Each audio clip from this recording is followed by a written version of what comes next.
الطاره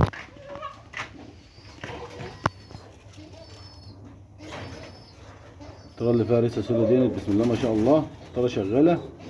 الفرد الابيض ده شاب، اللي هو على الشمال اللي بريشه. القص اللي ورا ده ذكر بدبلة البطل طارق حمود تريتش، والطاره دي بيضه بدبلة البطل محمد البسيوني. الجوز ده هم مع بعض ما شاء الله بيجيبوا اسود وبيجيبوا ريتش وبيشكلوا يعني ما شاء الله. مستوى ما شاء الله لا قوة الا بالله، ما شاء الله لا قوة الا بالله. 4 حتت فانتيل بأسس لوفت ما شاء الله لا قوة الا بالله. بسم الله ما شاء الله.